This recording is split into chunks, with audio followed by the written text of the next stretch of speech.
지금 입장이 나온 게 네. 국민의힘에서 네. 김용태 비대위원장이 네. 이재명 대통령 공직선거법 사건 파기한 송치 재판이 연기된 것은 헌법과 법치주의의 근간이 흔들리고 있는 것이고 모든 수단을 동원해 싸우겠다. 이야. 아 그러니까 자꾸 우리 헌법 얘기를 할 때 예. 진짜 헌법 가지고 얘기를 해야 돼요.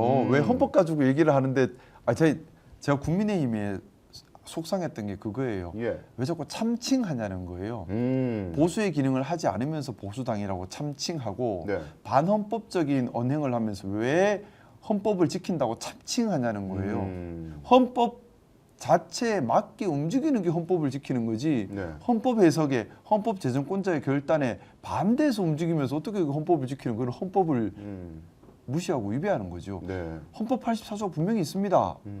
이게 개정되기 전까지는 헌법 84조를 지켜야 되는 거죠. 헌법 84조는 대통령 재임 기간 동안에 형사 소추를 못하게 돼 있고 형사 소추는 공소 제기와 공소 유지를 모두 포함한 개념입니다. 네. 명확한 거예요, 이건. 그렇죠. 근데 이거를 뭐 이걸 부인한다는 게 반헌법적인 거죠. 네, 대통령의 국정 수행을 보장하기 위한 장치를 갖다가 뭐 면죄부를 주는 걸로 왜 해석하느냐 뭐 이런 이상한 얘기를 지금 막 하고 있는데 그건 말장난하고 있는 건데 우리가 네. 그런 말장난 선동에 넘어가서는 안 됩니다. 그러니까요. 네. 그리고 모든 수단을 동원해서 뭘 어떻게 싸우겠다는지 좀 이상해. 뭐 무슨 수단이 있나? 아무리 제가 상상력을 발휘해봐도. 제가 분명히 네. 우리 민주당이 권력 폭주 현상이 벌어지거나 또는 잘못이 있으면 용기를 갖고 그 부분에 대해서는 직언을 할 겁니다. 네. 그런데 잘하고 있을 때는 잘한다고 박수치고 앞장서서 같이 할 겁니다. 이건 잘하고 있는 거예요. 네. 이건 잘하고 있는 겁니다. 그렇죠. 그리고 다른 형사소송법 재판에도- 개정이 네. 필요해요. 헌법 취지에 맞게 구체화시키는 건 필요한 거지 않아요? 헌법이 최상위법이고 이 최상위법에 네. 분명히 해석론이 나와 있는데 이 말 저 말이 나오니까 구체화시키겠다 필요한 거죠. 그리고 그걸 법 제정 전에라도 네. 이미 헌법 해석을 받들어서 법원이 거기에 맞춰서 뭐 추정기를 잡는다. 자연스러운 거고 논리적인 거예요. 네. 그걸 가지고 반헌법적이다 왜? 저는 그러니까요. 이해가 되지 않는데요. 그러면 헌법에 맞게 움직이고 있는데. 서울고법에서는 이렇게 결정했는데 예를 들어가지고 조희대 대법원장이 그때 그런 얘기했잖아요. 이건 뭐 하급심 법원에서 알아서 각자 판단할 일이다. 그건 무책임하다고 생각했어요. 왜냐하면 아니 문헌 해석을 넘어갈 수가 없잖아요. 네. 문헌 해석의 범주 안에서 해석을 할 수 있는 건데 분명히 형사소추가 정지된다고 되어 있습니다. 그렇습니다. 형사소추는 공소제기와 공소 못한다. 유지를 포함하는 것이고 공소 유지라고 하는 것이 재판을 하는 겁니다. 이게 중지된다는 거예요. 네. 이거는 문헌에 나와 있는 걸 어떻게 달리 해석을 해요? 그리고 대법원에서 사실 좀 저도 이해가 되지 않는데 파기환송도 이해되지 않았지만은 예. 재판에 관한 헌법 84조 해석도 각자 하급심 법원에서 알아서 해라. 이거는 저는 그때 그 얘기를 듣고 무슨 말인가 했어요. 네. 대법관이 할 말은 아닌 것 같은데 차라리 침묵을 하든지 그러니까요. 차라리 침묵을 대법원에서. 해야지. 그 말 자체가 대법관께서 하실 말씀은 아니죠. 네. 방향을 정해 주셔야 돼.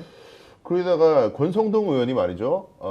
검찰이 즉각 이 공판기일 추정 결정에 대해서 항고하여야 한다 이런 이야기를 했는데 항고라는 것은 하여튼 법원의 결정에 대해서는 불복할 때 이제 항고를 할 수 있는 것인데 네. 검찰이 과연 이걸 항고를 할 수 있을까? 저는 좀 사유가 의문입니다. 항고 사유도 아닌 것 같은데요. 그러니까 이거 헌법 해석에 따라서 한 건데. 네. 예. 도리어 이걸 그럼에도 불구하고 진행하면 그거야말로 위헌적인 네. 상황이라서 헌법재판소로 가야 될 일이 될 것이고 지금은 글쎄요 합헌적으로 하고 있는데 계속 반복되는 말씀이지만 헌법 문헌 그대로 하고 있어요. 문헌을 넘어가선 해석을 어떻게 할 수 있어요? 근데 이 검찰총장이 아직도 안 나가고 있는 심우정이라 심우정 총장이 정치적으로 어떤 선택을 할까 주목은 되는 것 같아요. 안 나간 게 아니라 이제 우리 네. 이재명 대통령께서 뭐 조금 아직 오. 그 국민들을 위한 사법 기능이 멈춰서는 안 되기 때문에 예. 안 쫓아내고 있는 건데 그걸 가지고 만약에 뭐 또 이상하게 한다 그러면 그건 정말 그래서는 안 되죠. 그러겠죠. 아마 검찰 눈을 부릅뜨고 과연 이건 또 윤석열 대통령 전 대통령 뭐 구속 취소는 그걸 즉시하는 거 하는 것은 위헌이다 뭐 이런 얘기를 하면서 즉시 항고 포기했지 않습니까 검찰이. 근데 이런 걸 또 항고한다 그러면 이건 뭐 정치 검찰 자인하는 거예요 이게. 제발 법치라고 하는 거는 그냥 법대로 하면 돼요. 네. 거기에 자꾸 정치 논리 개입할 필요 없고 법대로 하면 됩니다. 헌법 84조대로 하면 됩니다. 그렇습니다. 제가 좀 전에 윤석열 대통령이라고 했더니 분노하지 마세요. 인용한 거예요 그 사람들 말에. 윤석열 저는 이렇게 얘기합니다. 자 그리고 또 하나 속보가 있죠. 그렇습니까? 예, 김상욱 의원이 유튜브를 아! 개설했다는 소문이 있습니다. 시청자 여러분, 제가 소식 하나 전하도록 하겠습니다. 김상욱 의원께서 드디어 구독 좀 해주세요. 사람이 없어요. 유튜브 채널을 개설했다고 합니다. 근데 시청자분들이 김상욱 의원 사랑하시는 만큼 오늘 아마 네. 구독자 적어도 5천 명 이상 한 방에 빠바방 늘어날 것으로 확신합니다. 그게- 어떻게 검색해야 됩니까? 그냥 김상욱 TV 이렇게 검색하시면 되는데 김상욱 TV. 제가 사실 유튜브 채널을 만든 지는 오래됐는데 예. 지난 6개월간 하나도 영상을 올린 게 없더라고요. 네. 왜냐면 그럴 정신이 없었어요.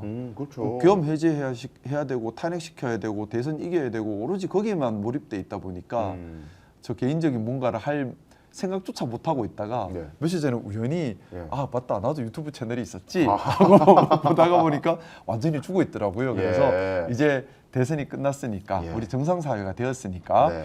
저도 정상적인 정치인으로 이 유튜브를 살려야겠다. 네. 그래서 살려주십시오. 사람이 없습니다. 시청자 저도 여러분, 영상 많이 올리겠습니다. 김상욱 TV 많은 분들 구독해 주시고요. 아직은 김상욱 내용은 의원님, 없습니다만. 김상욱 의원님이 방송을 정말 잘하시고 울산에 계실 때도 사실 정치계에 등용되기 전에도 울산에서 방송 생활을 엄청 많이 하셨었거든요. 그래서 여러분들이 많이 구독해 주시면 좋겠고요.